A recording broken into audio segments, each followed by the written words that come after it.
das profundezas da Zona Norte de São Paulo, eu, Luiz Roberto, dou as boas-vindas ao meu canal. Bem-vindos a mais um vídeo do meu canal. Hoje eu quero fazer um paralelo dos 7 pecados capitais descritos na Bíblia nos relacionamentos. Os 7 erros que levam os relacionamentos ao fim. Tanto o namoro como o casamento, por exemplo. Então eu quero traçar aqui esse paralelo e inspirado aí nesses 7 pecados, que seria a soberba, a avareza, a inveja, a ira, a luxúria, gula e preguiça. Então, venham comigo. O termo capital vem da palavra latina caput, que significa cabeça, parte superior. A origem dos 7 pecados capitais está na lista escrita pelo monge cristão Evrágio Pôntico, no século III d.C., a fim de enumerar os principais pensamentos que atrapalham a rotina de práticas religiosas. Em vez de 7, a lista era composta por 8 pecados. Além dos atualmente conhecidos, havia tristeza. Não havia inveja, mas a vaidade, que se chamava vanglória.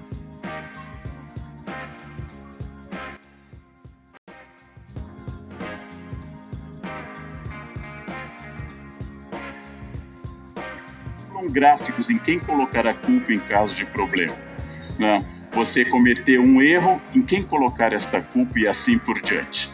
Há um eclipse atual, profundo e estrutural da ideia de responsabilidade. Vejam, por exemplo, a ideia tradicional voltando ao tema da criação. Deus deu ao homem um jardim perfeito, colocou Adão e Eva nesse jardim e deu liberdade para tudo, menos para comer da árvore do conhecimento do bem e do mal. O homem antigo acreditava que a desobediência de Adão originou a culpa e o pecado original. E graças a isso deriva que todos herdamos desta condição pecaminosa que para os católicos só foi isenta Nossa Senhora pelo dogma da Imaculada Conceição. Hoje os homens olham para isso, para a árvore do bem e mal, e dizem, bom, se Deus não queria que ela fosse comida, não devia ter posto no centro. Não devia ter dado incentivo proibindo. Você pode fazer tudo menos isso. Deus não conhece psicologia. Se eu disser para uma criança, você pode mexer em tudo menos neste copo. Ela vai correndo e mexe neste copo. Faltou a Deus tato, por exemplo, de isolar esta árvore numa outra. E depois, por que proibir esta árvore só para criar tentação? O problema é Deus, não é Adão. Adão é um empreendedor. Tomou a iniciativa de comer da árvore para saber se era verdade. É um homem científico, empírico, inclusive. Adão foi testar se era verdade. E é um homem generoso, Eva podia morrer, ele foi ver se a árvore, de fato. E a serpente, segundo uma outra tradição, só conseguiu convencer Eva, porque disse, é uma maçã, Eva, come, emagrece. Ou seja, provavelmente, a desobediência que era para todas as pessoas, um gesto fundacional da condição humana, passa a ser uma culpa de Deus. Faltou a Deus habilidade. Karnal explanou muito bem, com bom humor, o pecado original. Aquele pecado de Adão e Eva, do fruto proibido, Mas o foco aqui não é exatamente esse, e sim os 7 pecados capitais. Que menciona a Bíblia, o primeiro é a soberba. A soberba é a pessoa que se sente superior aos seus semelhantes em todos os aspectos, se sente melhor, ele se acha, tem um rei na barriga. Na minha lista, aquela pessoa também que se sente superior ao seu parceiro, Então há um desequilíbrio aí, Eles não são iguais, equivalentes. Então, essa superioridade seria por financeiramente, ou mesmo por influência psicológica, uma dependência sentimental de um para o outro e que provoca isso.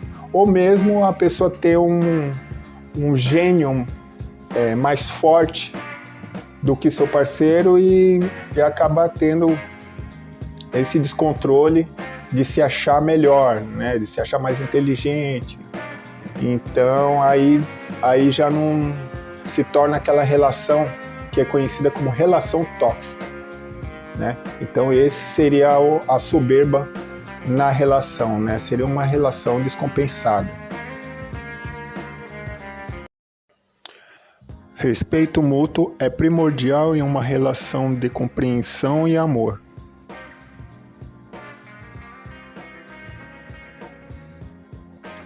Nosso segundo pecado seria o da avareza.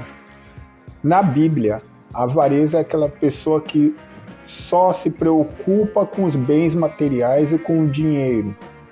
Isso é o principal para ela. A sua meta de vida é primeira.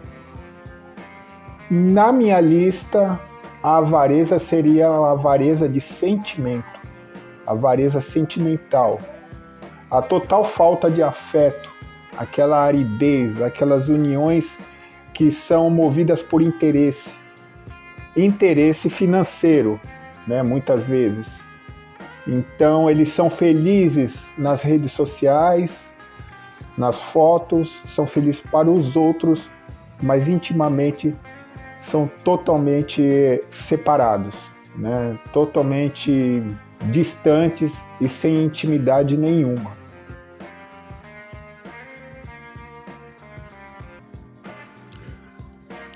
Uma união que tem por base o interesse é vazia e cheia de desgostos. Terceiro pecado, inveja. Na tradição cristã, a inveja é simplesmente a tristeza pela felicidade dos outros. Então a pessoa invejosa, ela se sente para baixo quando vê o outro feliz, né? Uma relação harmoniosa, onde o casal se mostra se dar muito bem, rir juntos, mostra na frente dos outros que realmente estão bem e que se amam, começa a gerar muita inveja. Muitos daqueles que estão ao redor são pessoas que pela frente, desejam tudo de bom, tudo do melhor, falam sempre que isso, que aquilo, sabe? É o olhar seca-pimenteira mesmo, né? Que nem o povo diz. Isso pode vir, não se engane, pode vir de familiares, pode vir de vizinhos, pode vir de conhecidos, do pessoal do serviço, de todos os lados, entendeu? Então, pessoas assim que se mostram seu amigo ou amigo do casal e que na verdade não são inimigos, né? Então tem que vigiar e tem que ter certeza com quem a gente está aceitando para ficar próximo do nosso convívio, né? Do convívio do casal. Então tem que ter bastante cuidado nesse aspecto. Uma relação feliz pode se tornar tumultuada pela ação de pessoas invejosas. Portanto, é bom sempre estar alerta.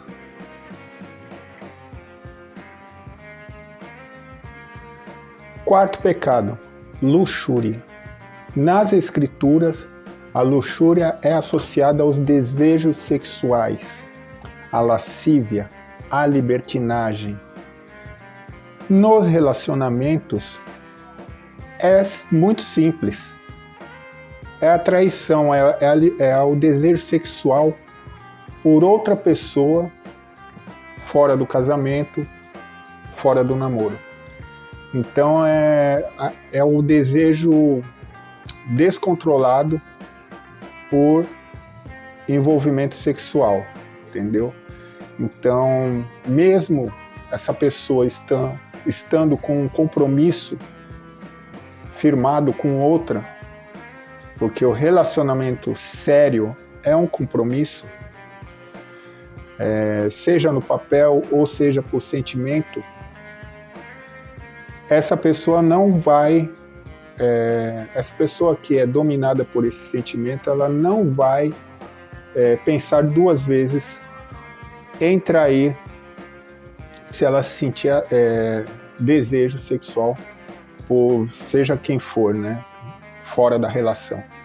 Então, essa é a luxúria. A pessoa é totalmente escrava do desejo sexual.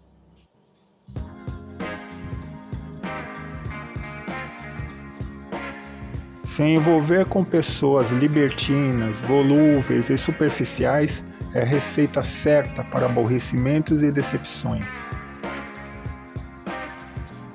5º pecado, ira. Na Bíblia tem um episódio onde o Caim matou o Abel. Foi o primeiro assassinato descrito na Bíblia. E foi um acesso de ira de Caim devido à inveja. Né? Mas foi ira, né? Vamos falar da ira. Na minha leitura em relacionamentos, seria a não aceitação de uma separação, seria aquele sentimento de posse sobre seu parceiro, né? E que desemboca aí numa atitude que causa aí tantas tragédias, né?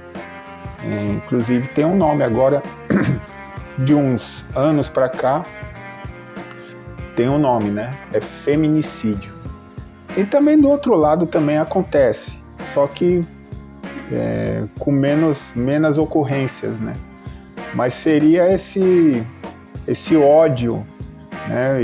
E também aqueles relacionamentos também que é só briga, né? E agressão física. E agressão verbal também, por que não, né?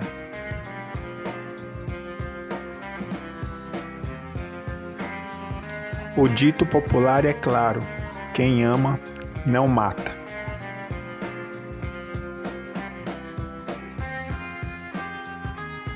Sexto pecado, gula. A vontade insaciável de comer, né? O vício no comer. Que na Bíblia é isso mesmo, né? O desejo exagerado em comer e em beber.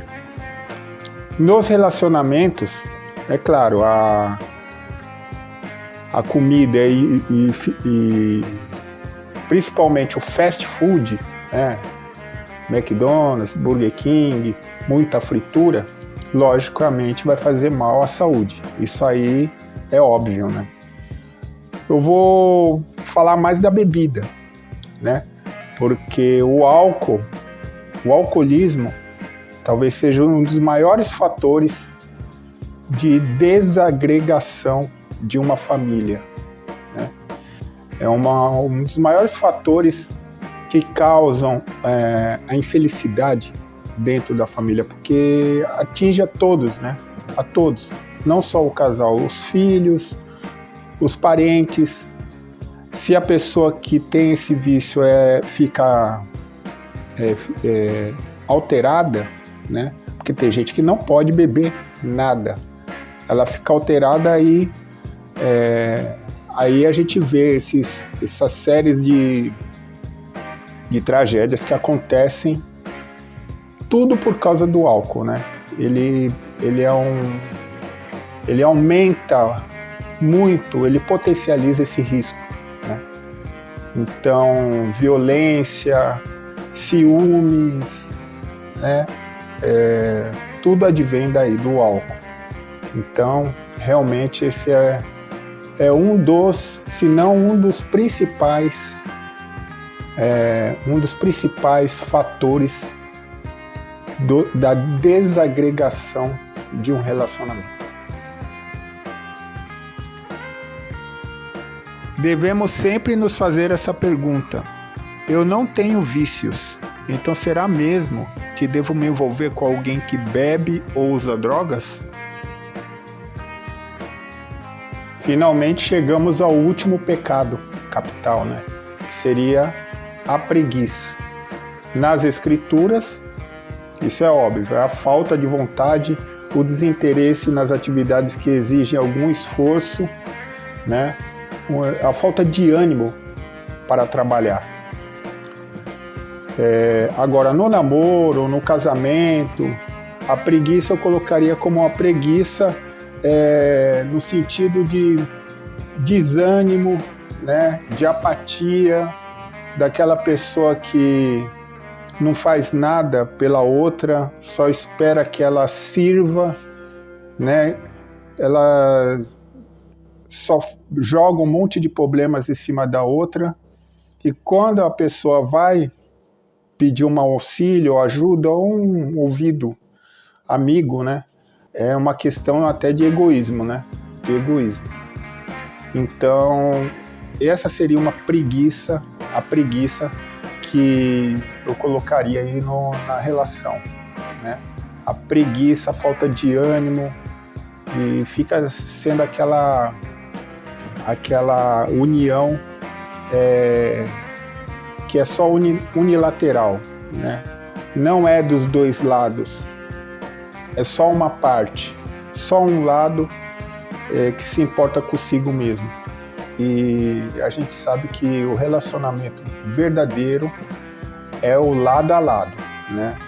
É as duas pessoas caminhando juntas, né? Então, esse seria o 7º pecado capital. Casal que se ama de verdade está sempre lado a lado. Já o preguiçoso da relação só quer receber e nunca dá nada.